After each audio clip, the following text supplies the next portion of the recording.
I just bought the absolute worst car ever made, and I'm not exaggerating. This machine has been getting destroyed by every single car journalist on the planet for literally decades. Listen, some cars are ugly as sin. Some fall apart the second you drive them off the lot. But then, there are cars so catastrophically terrible. They're actually studied in business schools as examples of how to completely destroy a brand. We're talking gas tanks that explode on impact, luxury sedans that rattle like a $2 lawnmower. These weren't just failures, they became legends for all the wrong reasons. Today we're counting down the top 10 worst cars in United States history. And I'm telling you right now, number 1 on this list almost single-handedly killed an entire car company. If you've ever owned a car so bad it made you question your life choices, smash that like button right now and hit subscribe, because what we're about to show you will make your worst car look like a Rolls-Royce. Number 10. Pontiac Aztek.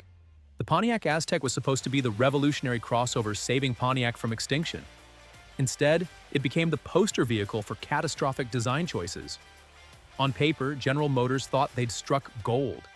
The Aztek got marketed as the ultimate adventure machine. Removable seats for maximum cargo, a built-in cooler wedged between the seats, right there's an actual cooler, plus an optional tent package letting you camp straight from the rear. It was supposed to represent freedom and breakthrough innovation. The problem?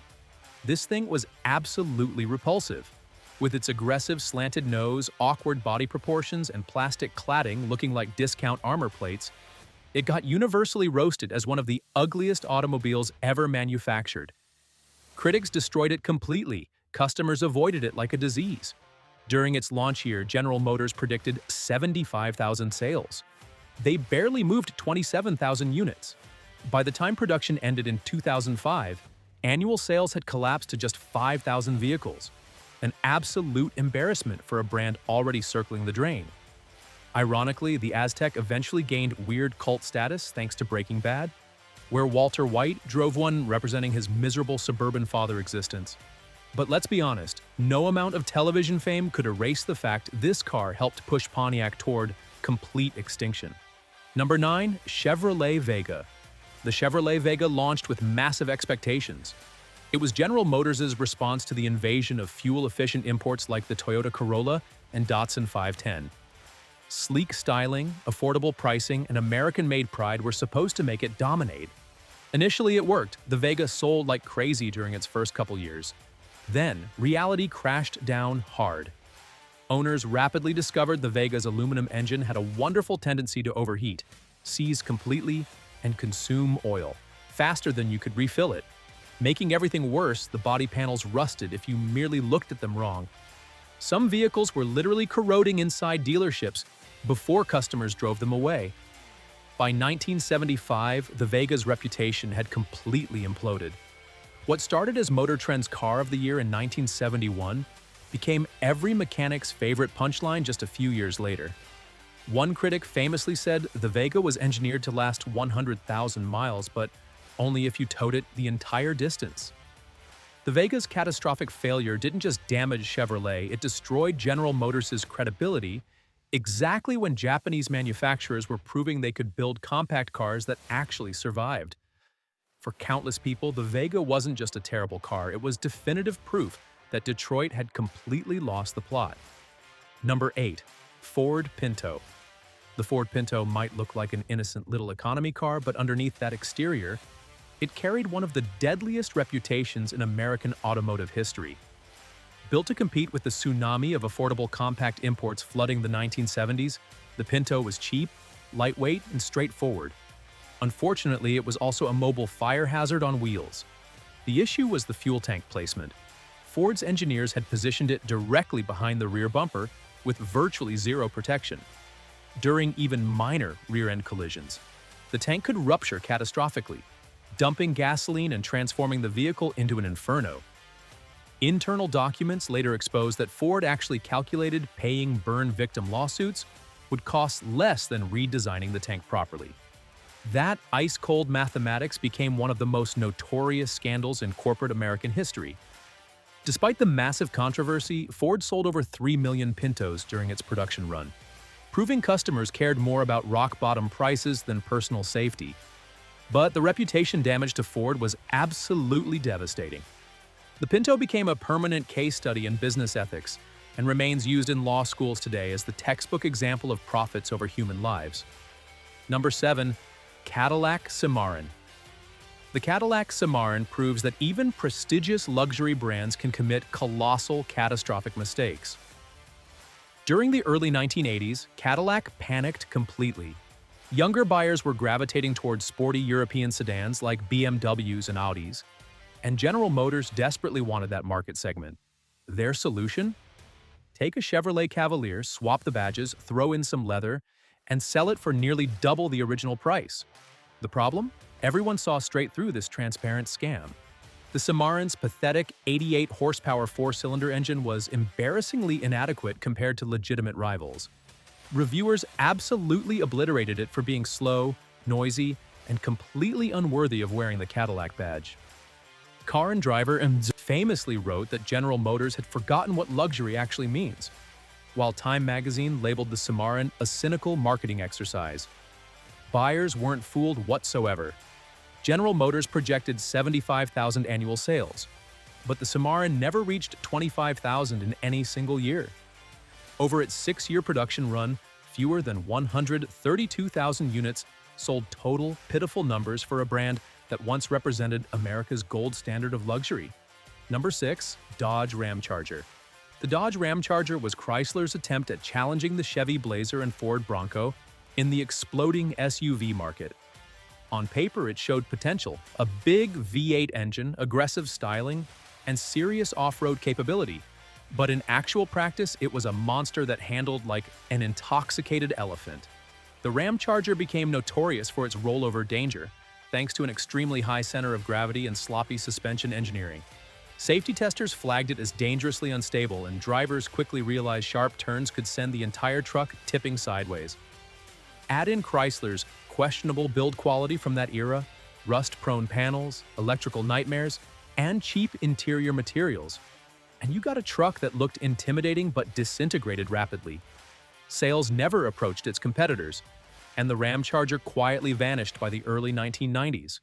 While the Bronco and Blazer have enjoyed nostalgic comebacks, nobody's demanding a Ram Charger revival. For most people, it's remembered less as a classic SUV and more as a cautionary tale about how not to build one. Number 5. Oldsmobile Diesel.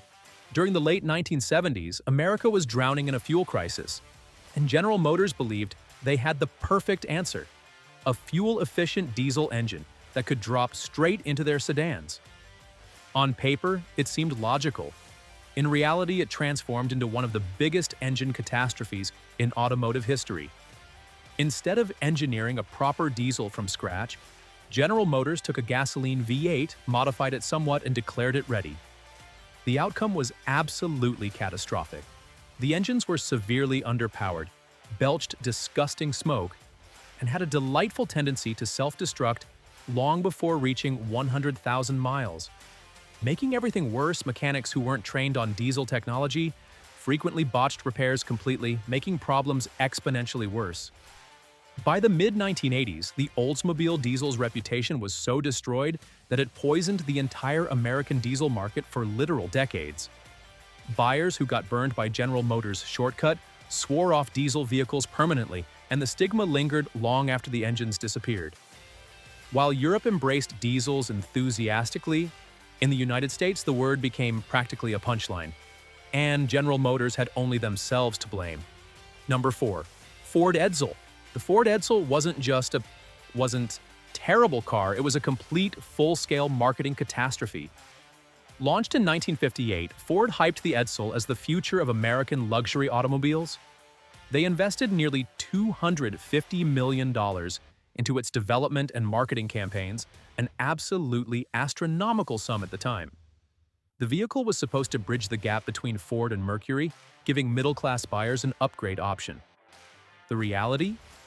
The Edsel was awkwardly styled, overpriced, and terribly timed. Its infamous toilet seat grille became the target of endless mockery, and the design simply didn't connect with buyers whatsoever. Worse, it hit the market precisely as the United States slid into a recession when buyers weren't exactly rushing to purchase flashy new vehicles. Sales collapsed far below expectations. Ford projected selling 200,000 Edsels in its first year. They barely cleared 60,000 units. By 1960, the brand was completely dead, and Ford had lost the equivalent of $2 billion in today's currency. The Edsel became one of the most famous corporate failures in history, a symbol of how excessive hype and arrogance can sink even the biggest automakers. Number 3. Lincoln Blackwood. The Lincoln Blackwood was Detroit's first major attempt at the luxury pickup market, and it was a complete swing and miss. Lincoln tried combining the utility of a truck with the comfort of a luxury sedan, but what they created was one of the strangest vehicles of the early 2000s. At first glance, it resembled a regular Ford F-150 with a Lincoln grille slapped on front, but the real head-scratcher was the bed design. Instead of a functional truck bed, Lincoln provided a carpet-lined power-operated cargo box with a stainless steel floor. Perfect for golf clubs, absolutely useless if you actually needed to haul anything. Buyers weren't impressed whatsoever. The Blackwood launched with a price tag approaching $52,000. And Lincoln sold fewer than 3,500 units before killing it after just one model year. Critics destroyed it as impractical, overpriced, and confused about its actual purpose. Number 2. Yugo GV. The Yugo GV got pitched as the cheapest new car in America. At just $39.90 brand new, it sounded like an unbeatable bargain. And initially, Americans lined up eagerly for it. But they rapidly discovered you got exactly what you paid for. I just bought the most hated car on earth, if not worse. Built in Yugoslavia, the Yugo cut corners on absolutely everything. The engines were pathetically weak, the interiors felt like recycled plastic, and reliability was a complete nightmare. These cars broke down so frequently that mechanics joked you needed 2 Yugos, one to drive while the other sat in the shop. Road and Track once labeled the Yugo a disposable car, and owners reported issues with everything from electrical systems to door handles literally breaking off in their hands. Even safety was questionable. Crash tests showed the Yugo crumpled like a soda can. By the early 1990s, sales tanked completely, and the Yugo became a punchline in late-night comedy routines. Today, it's remembered less as an automobile and more as a cultural joke. The cheapest way to learn why buying cheap isn't always a bargain. Number 1. AMC Pacer.